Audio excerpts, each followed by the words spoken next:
on Facebook and YouTube. And if you can, please comment to let me know that you are here with me. It is Thursday, and we're getting towards the end of a week. This is the start of youth conference. Well, it would have been. And it's fitting. If you were to turn and look out the window, you would notice that it is raining. And at least it's not freezing rain and snow. But this is what youth conference is typically like. So not surprising that that's how it is today. What would be the first day of youth conference. Now, what is nice is that it is actually supposed to warm up a little bit, and it is supposed to even have sun when we would have had games. So that's great. Good morning to those of you who are tuning in. Hello, Kale and Mrs. Hilmer and Allison, Dad, Mary Jo, Mavis. Good morning to all of you. Glad that you guys can make it. As people continue to come on, I hope that you will continue to comment to let us know that you are here. Now, when we're done today, we are going to have another live that's going to start right after this. And that live message today that's going to start after this is only going to be on Facebook. And Jen Holmes is going to be going on for a few minutes to talk about Facebook Live, to talk about how to best use it, to talk about how to best promote the church through Facebook. Right now, we have a chance to socially engage others through social media. Typically, social media actually causes less social interaction because so often we ignore the people who are right beside us in order to use social media. Well, right now you don't have so many people beside you. So Jen is going to go on when we're done our morning devotional, and she's going to talk about that. It's going to be a good help for everyone who can tune in because it talks about how to promote the page. It talks about how to properly interact on Facebook as well with the live stream and with those who are on it. And if you're new to Facebook, this is going to be especially helpful to you. If you are not necessarily of this generation of technology users, it's going to be helpful to you. And if you're fluent in using computers, it's going to be helpful to you. So I hope that you'll tune in. We'll give you more details at the end. Glad for a few more who've showed up. Welcome to Dorothy, good morning. Maureen, I saw you come on. Good morning.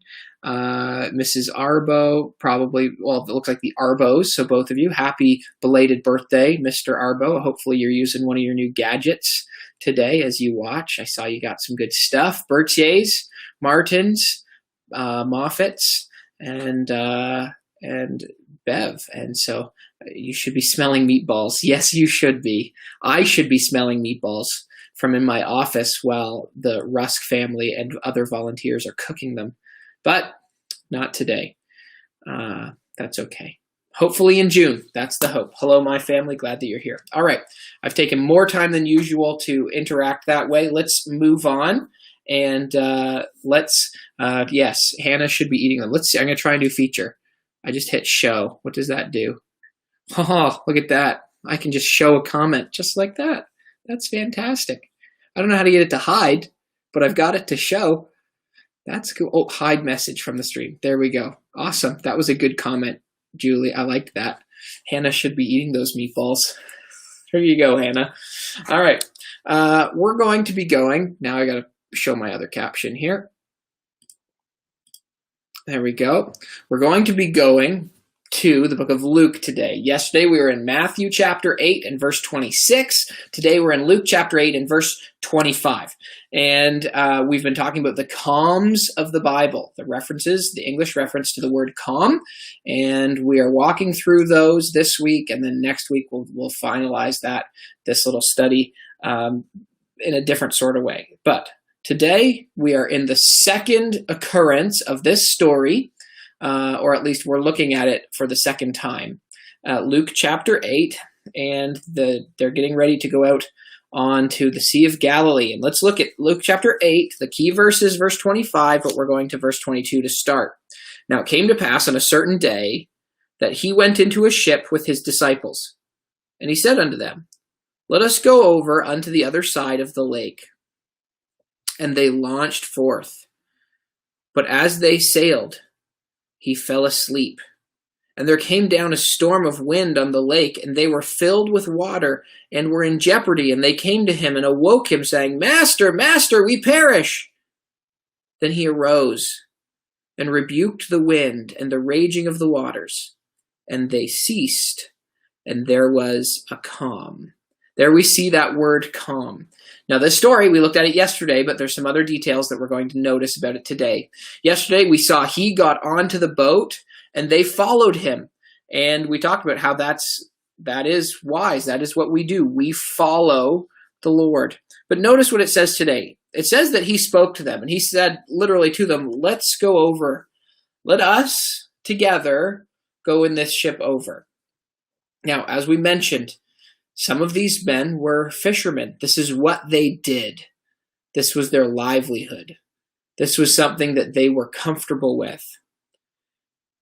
Verse 23, it's funny how Luke says this. He says it as if this is a big problem.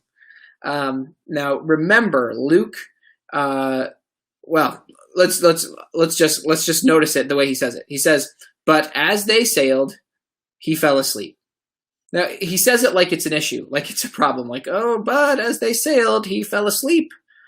Now, this shouldn't have been a problem, right? I mean, this is what these men did. They sailed. They probably felt like, I'm so glad the Lord just feels comfortable enough in our hands that he can just kick back and have a snooze. I bet they were glad for that. They were happy for this chance to give him some ease. I mean, remember, they're traveling with him. They see what he is going through. They see him preaching and teaching and healing, and they're probably happy for him that he's taking a nap. And there came down a storm of wind on the lake, and they were filled with water and were in jeopardy. Now, this storm comes, and like we talked about yesterday, this was a storm that they couldn't handle. It literally says they were in jeopardy. Like, can I get Galilean storms for 1,000, Alex? No? I mean, I thought that was good. Yeah, well, they were in jeopardy. They weren't on jeopardy.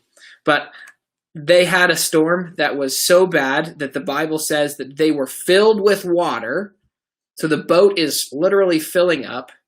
And they're in this feeling of, we're going to die. This jeopardy that they're in. And they came to him and awoke him, saying, Master, Master, we perish. So they're coming.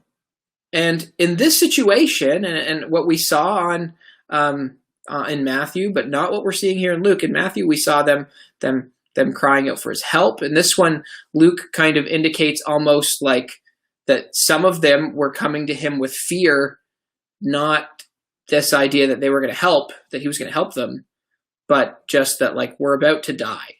Now remember, you've got 12 men, at least. They are there together, but they are in very different mindsets, each one. They all know the ship is filling up, and they all recognize the jeopardy that they're in, but they each have different beliefs. Remember, like, they each have different feelings. When we go into a situation, we're all going to handle that situation differently. And so when we look at this story, we don't see it as contradicting stories. We see it as complementary stories. That what we saw yesterday is true, and what we see today is true, because now there is a different perspective on it, and there are different men saying different things. It's not like these 12 men all showed up and they kind of looked around and said, okay, all together, Master, Master, we perish. Like, it wasn't this rehearsed line. They are all saying things in their fear in the midst of this storm. And so some of them come to him, Master, we perish. We're about to die. And the Bible says that he rebuked the wind and the raging of the water, and they ceased, and there was a calm. The Lord changed the situation they were in. And then notice what he says, and we're going to focus on his words once again today, much like we did yesterday. Yesterday, we talked about the statement, why do you fear? Why are you fearing? Is it best to fear? Today we see this. He said unto them, where is your faith? Where is your faith in the midst of this storm? Now, in this situation, he's not saying they don't have any faith. As we read yesterday, and we didn't focus on it, he said, oh, ye have little faith. So there was faith. But as we consider this question, let's consider it from a couple different angles. Number one, you're going to have faith in someone, and you're going to have faith in something. These men had some faith, but their faith was in themselves. We can do this. We can sail. This is what we do. I can handle this. I am able to overcome. They had faith, but their faith was not in the Lord. He said, where is your faith? And when we go through these trials, we need to ask ourselves this question. Where is our faith? If we asked the question yesterday, why am I fearing? You might have come to the response, I'm fearing because my eyes are no longer on the Lord, but they're on the storm. Similar story. Jesus comes walking on the water to come see the disciples that are in a boat. And Peter says, Lord, if it's you, bid me come unto you. And he says, come. And so Peter gets out, and with his eyes fixed on the Lord, he walks on water in the midst of a storm. But when his eyes became fixed on the storm, he sunk. You could ask Peter, Peter, where was your faith? Well, at first, his faith was in the Lord, and he could overcome the storm.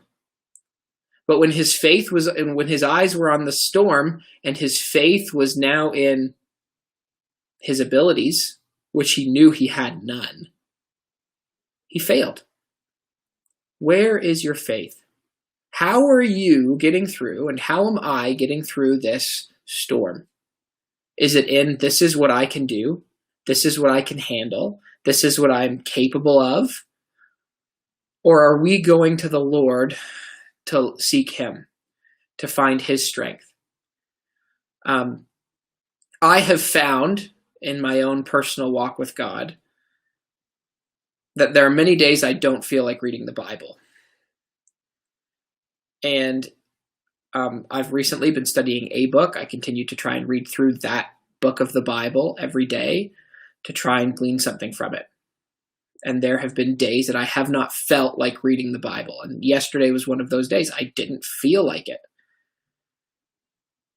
I'm fine. I can make these decisions on my own. And that's often how I feel. And sometimes that's even what I felt last night. And I did some other things. I took care of some things. And then I thought, no, I need to read. I need to read. And when I started to read it again, after some delay that I really shouldn't have had, God showed me more things from his word. Part of the thing was, oh, I've read this book, I don't know, 6 times already. I'm probably not going to see anything different in it. And then I read it, and I saw new things. Those things were there all along, but I saw something else that was a good reminder for me. And that specific thing I saw that I hadn't noticed the 6 times before that I read it was that the book told me to be patient and look for the coming of the Lord, because his coming is at hand. Now, when my eyes, my faith is on him in that way, it makes this storm not look so bad. We start talking about the news, and it's scary and it's frustrating. But when our eyes are fixed on him and our faith is in him, this storm is not nearly as bad. God gives us everything in his word that pertains to life and godliness. We need to make sure that we're focusing on his word, that we're putting our faith in him. The disciples obeyed his word. Let's go over to the other side. But then their faith in the end was not continually on him. Where is your faith today? and where is mine? Let's put on Christ. Now, as we wrap up this devotional, we do have a kids' time. And kids, I hope that you are trusting in Jesus alone. Some things are scary, some things are difficult, and some things we just don't like.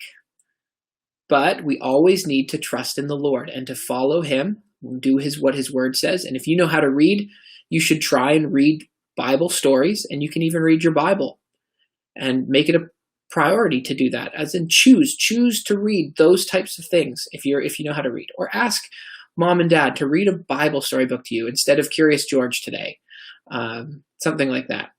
I like Curious George. I like Dr. Seuss, but the Bible stories are the best ones. Now, for our kids' time, in just a minute, I'm going to show you a couple pictures of some kids who sent me stuff yesterday that I missed in my email, and that was all my fault and not their fault. But for the kids' time today, Jesus said, "Where is your faith?" I want you to play a game. If you have siblings, you can play this with your siblings. If you don't have any siblings at home, your parents can help you with this. Play a bit of a game of hide and seek. But you're not looking for people. You're looking for something. So find something that is yours and play a game where one person hides it in a room and then someone has to find it. And see how long it takes. Start a timer and see how long it takes for the other person to find it. And then switch. The other person do it. See how long it takes for that person to find it and see who can win. Jesus said, "Where is your faith?" Well, today maybe it's where's your teddy bear, or where is your toy doggy, or where is it, whatever. So play a bit of a game of hide and seek with something and see who's the fastest at finding it. Now, what we had yesterday was pictures of Jonah and the whale, and the Obeys had sent these in, and I just didn't see it. I opened my emails, but for some reason I didn't see it. I went back and found it after. So this was Cadence, and so Cadence, good work. There's the drawing, and there's pretty Cadence right there. And we've got a Laura. Good work, and I'll zoom it in for the drawing there. Good. And we've got Tobias. That's good. Tobias' eyes just on top. That's all we got of his eyes. And so good job. Good job, you guys. And sorry I didn't show those yesterday. That's my fault. But have fun today, and I hope that you'll enjoy it. Now, here in just a couple minutes, it's 10:18. So at 10:20, or right after, Mrs. Holmes is going to come on, and she's going to talk about Facebook. I hope that everyone will join back on right away and see what she has to say. She's taken some courses on this type of thing. She's even learned some stuff in the last couple of days that'll be helpful. And so if you can, please sign out and sign right back in to see how you can be a help to that. See how you can be a help to our church and how you can better interact